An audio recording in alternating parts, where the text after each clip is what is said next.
I'm back again for another chapter of Charlotte's Web. I hope that you have sent me your predictions. I've got a few about what your ideas might be for the next chapter. If you didn't get them to me yet, make a new prediction for the next chapter after we read this one. All right, I'm going to get right into it. We're at chapter 2, and it's called Wilbur. Fern loved Wilbur more than anything. She loved to stroke him, to feed him, to put him to bed. Every morning, as soon as she got up, she warmed his milk, tried his bib on, and held his bottle for him. Every afternoon, when the school bus stopped in front of her house, she jumped out and ran to the kitchen to fix another bottle for him. She fed him again at supper time, and again just before going to bed. Mrs. Arabelle gave him a feeding around noontime each day, when Fern was away in school. Wilbur loved his milk, and he was never happier than when Fern was warming up a bottle for him. He would stand and gaze up at her with adoring eyes. For the first few days of his life, Wilbur was allowed to live in a box near the stove in the kitchen. Then, when Mrs. Arabelle complained, he was moved to a bigger box in the woodshed. At 2 weeks of age, he was moved outdoors. It was apple blossom time, and the days were getting warmer. Mr. Arabelle fixed a small yard specifically for Wilbur under an apple tree and gave him a large wooden box full of straw with a doorway cut in it so he could walk in and out as he pleased. "Won't he be cold at night?" asked Fern. "No," said her father. "You watch and see what he does." Carrying a bottle of milk, Fern sat down under the apple tree inside the yard. Wilbur ran to her, and he held the bottle out for him while he sucked. When he had finished the last drop, he grunted and walked sleepily into the box. Fern peered through the door.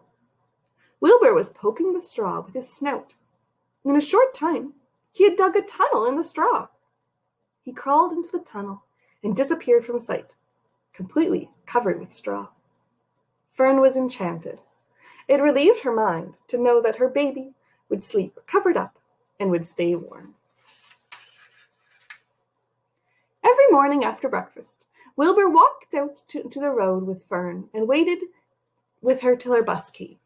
She would wave goodbye to him and he would stand and watch the bus until it vanished around a turn.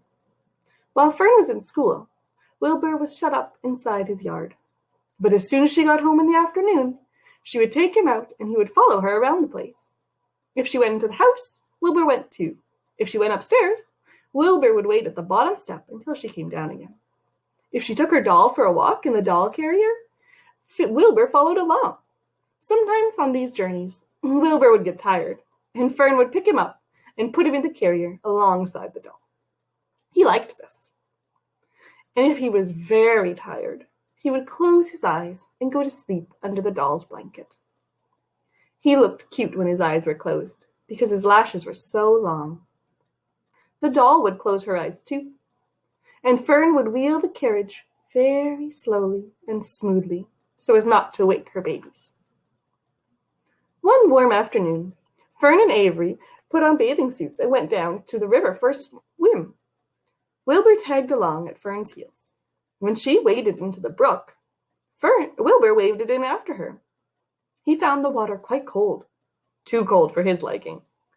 So while the children swam and played and splashed along at each other, Wilbur amused himself in the mud along the edge of the brook, where it was warm and moist and delightfully sticky and oozy with mud. Every day was a happy day, and every night was peaceful. Wilbur was what farmers call a spring pig, which means he was born in the springtime. When he was 5 weeks old, Mr. Arabelle said he was now big enough to sell and would have to be sold. Fern broke down and wept, but her father was firm about it. Wilbur's appetite had increased. He was beginning to eat more food in addition to milk, and Mr. Arabelle was not willing to provide for him any longer. He already sold Wilbur's 10 brothers and sisters. "He's got to go, Fern. You have had your fun raising a baby pig, but Wilbur is not a baby any longer, and he has to be sold." "Call up the Zuckermans," suggested Mrs. Arabelle to Fern. Your Uncle Homer sometimes raises a pig, and if Wilbur goes to live there, you can walk down the road and visit him as often as you'd like." "How much money should I ask for him?" Fern wanted to know. "Well," said her father, "he's a runt. Tell your Uncle Homer you've got a pig you'll sell him for $6, and see what he says." It was soon arranged. Fern phoned and got her Aunt Edith, and her Aunt Edith hollered for Uncle Homer, and Uncle Homer came in from the barn and talked to Fern. When he heard that the price was only $6, he said he would buy the pig.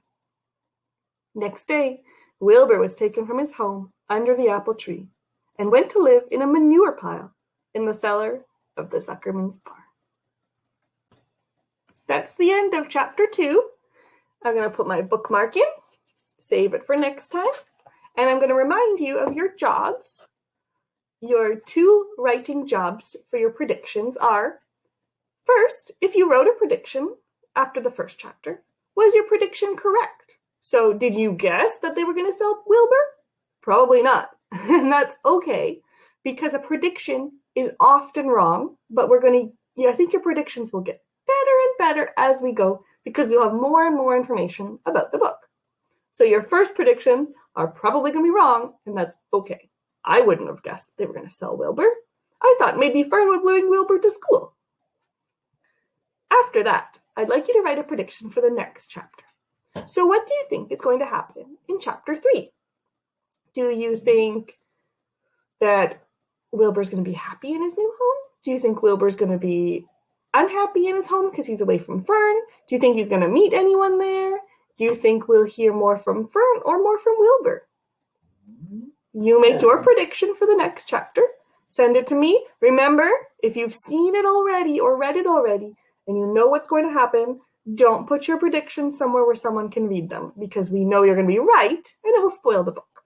So send them to me privately and don't put them on YouTube comments. If you haven't read it, you can put your comments, you can put your predictions wherever you'd like, because it doesn't really matter, because they're a guess. They're just as good as anyone else's. All right, I will see you next time for our chapter 3, and I hope that you're enjoying Charlotte's Web. Bye!